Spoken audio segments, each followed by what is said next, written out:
Hello বন্ধুরা, good morning. আমি টুকুন lifestyle daily ব্লগসে তোমাদের অনেক অনেক ভালোবাসা স্বাগত জানাই। কেমন আছে তোমরা সবাই? আশা করছি তোমরা সবাই খুব ভালো আছো, সুস্থ আছো। আর দেখো, সকাল সকাল আমি রান্নাঘরে চলে এসেছি, এসেই রান্না বসিয়ে দিয়েছি। আজ সোমবার, ঘড়িতে এখন সকাল 6টা বাজে। তো আজ থেকে আবার শুরু হয়ে গেল প্রত্যেক দিনের যুদ্ধ। রবিবার দিনটা একটু সকালে টিফিন থেকে রেহাই পাই, বেলার দিকে করলেও হয়ে যায়, বাট সোমবার থেকে শুরু হয়ে যায় সকালবেলা টিফিন করা। কারণ দাদা ভাই বেরাবে 9টার মধ্যে, আমার তার আগেই টিফিন করে দিতে হবে, খেয়ে যাবে, নিয়ে যাবে রুটি তরকারি। তো আমি টিফিন করে চলে এলাম নিচের ঘরে, এসে ঘর বারান্দাগুলো সব ভালো করে ঝাড় দিয়ে নিলাম।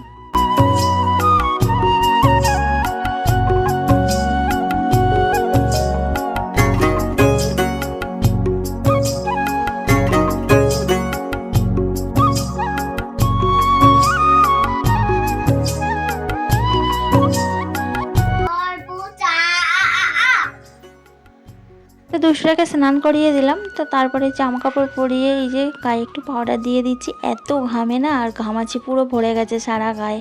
তারপরে একটু টিপ পরিয়ে দিলাম, দিয়ে চুলটা আসছে ভালো করে সুন্দর করে সাজুগুজু করিয়ে দিলাম। আর বদমাইশটা না এখন বলে টিভি দেখবো। আমি বললাম না, স্নান করে একটু পড়তে বসতে হয়, তুমি তো প্রত্যেক দিন সেটাই করো। তো তাই জন্য বায়না করছিল। তারপরে একটু সার্ফ জল নিয়ে বসে পড়লাম ঘরের টুকিটাকি কাজে। সংসারে এত কাজের চাপ থাকে যে তার বাইরেও যে ঘরের টুকিটাকি কাজগুলো থাকে সেগুলো আর করে হয়ে ওঠা হয় না। তো আজকে ভাবলাম ঝিরুনিগুলো একটু পরিষ্কার করব।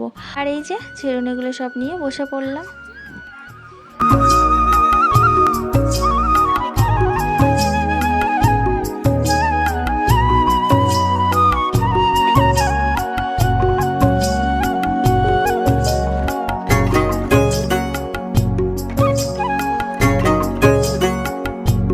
আজকে দুপুরবেলায় শুধু ভাত করব, তরকারিপাতি করার ঝামেলা নেই, তার জন্যই ভাবলাম এই ঘরের টুকিটাকি কাজগুলো করে নিই।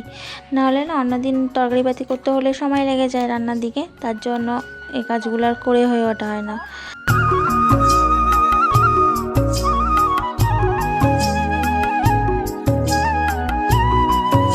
আমার এই ছোটো ছোটো ব্লগগুলো তোমাদের কেমন লাগছে তোমরা কিন্তু জানাবে অবশ্যই কমেন্ট বক্সে, তাহলেই তো বুঝতে পারবো, নাহলে কী করে বুঝবো বলো।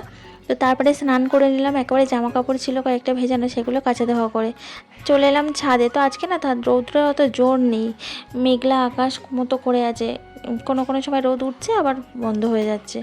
তো জামা কাপড়গুলো মেলে বেসিনে কিছু চায়ের বাসনপত্র ছিল, ওগুলো না খেয়াল হয়নি, মনে ছিল না, আমার তো ওপর নিচ।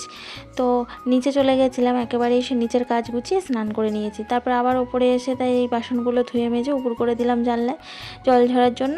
আর এদিকে দুষ্টটা দেখো বদমাইশি করছে, ওকে লিখতে দিয়েছি, ও লেখা বাদ দিয়ে বদমাইশি শুরু করে দিয়েছে।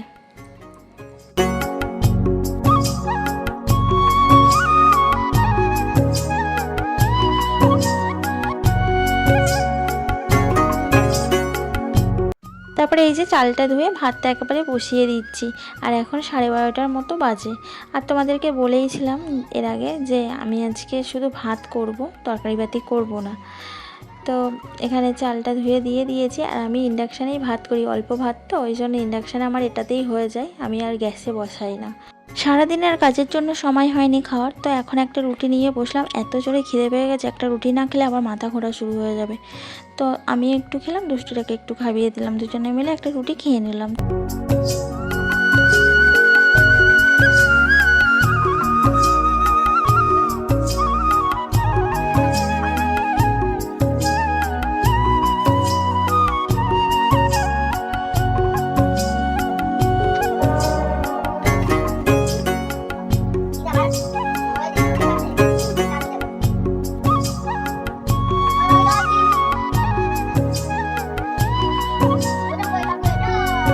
তোমাদের দাদাভাই ফাটা ডিম এনেছিল, তো ডিমগুলো আর ফ্রিজে ঢোকানো হয়নি। তো এখন ভাবলাম ফ্রিজে ঢুকিয়ে রাখি, না হলে ডিমগুলো গরমে নষ্ট হয়ে যাবে, যা গরম পড়ছে। 2 দিন বৃষ্টি হচ্ছিল, গরমটা অনেকটাই কম ছিল, মানুষ যেন স্বস্তি নিঃশ্বাস ফেলছিল।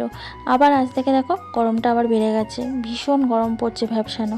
তার উপরে মেঘলা মেঘলা আকাশ করছে, রৌদ্র ঠিকঠাক হচ্ছে না, বৃষ্টি হবে কিনা ঠিক নেই। বৃষ্টি হলে আবার ভালো হবে, তাহলে আবার একটু ঠান্ডা ঠান্ডা ওয়েদার হবে।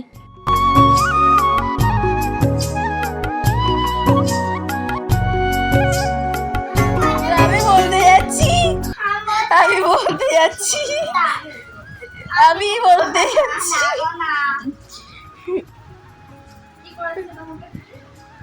আমি বলতে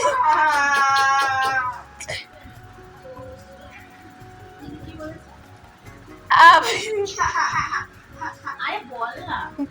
আমি বলতে যাচ্ছি যে তোকে হেল্প করেছিল, এরকম করেছিল। কী হয়েছে বলো তো, দুষ্টুটা দিদি না বকা দিয়েছে দুষ্টুটাকে, দুষ্টুটা বদমাইশি করেছে তাই আমাকে দুষ্টু নালিশ করছে। আর আমি আবার একটু ওকে আদর করে দিলাম, কান্নাকাটি শুরু করে দিচ্ছিলো প্রায়। তো ফ্রিজের মধ্যে না একটু চিকেন ছিল, কালকে চিকেন করেছিলাম তাই একটু ছিল, সেটা বার করে নিলাম, কিছুক্ষণ পরে একটু গরম করে নেবো। তো দুপুরবেলায় এটাই ভাত দিয়ে খাওয়া হবে।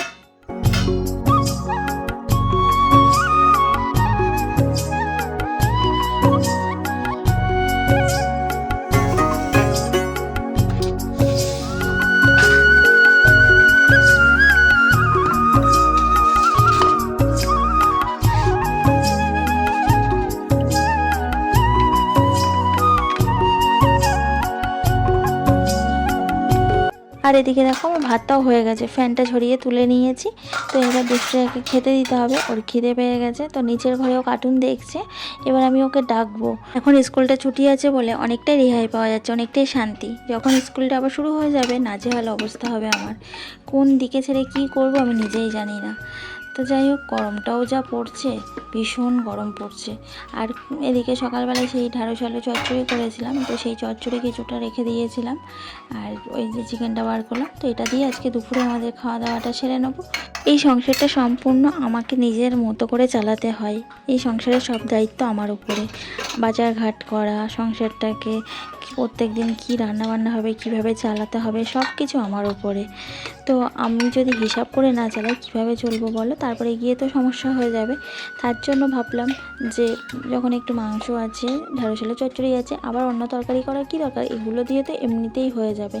আর যদি একটু তরকারি কম পড়ে তো ঠিক আছে, আমি তো একটু তেল নুন মেখে খেয়ে নেবো, কোনো ব্যাপার নেই। তো তার জন্য আর কিছু বানালাম না, রাত্রের দিকে দেখা যাবে। আবার যদি কিছু দরকার একটু ডাল আলু সিদ্ধ করে নেবো, নাহলে একটু আলু ভাতে ভাত করে নেবো। আর এই যে ফাটা ডিম আছে, একটা করে ভাজা করে নেবো, হয়ে যাবে। তো দেখো দুপুরে ভাতটা বেড়ে নিলাম। চলো বন্ধুরা, আমরা দুপুরে খাওয়া দাওয়াটা সেরে নিই। তো আজকের ভিডিওটা এখানেই শেষ করছি। ভালো যদি লেগে থাকে লাইক করে দিও, আর কমেন্টস করে কিন্তু জানিও কেমন লাগলো। আর আমার নতুন চ্যানেলটা সাবস্ক্রাইব করে তোমরা আমার পাশে থেকো, আমাকে একটু ভালোবাসা দিয়ে। তোমরা সবাই খুব ভালো থেকো, টাটা।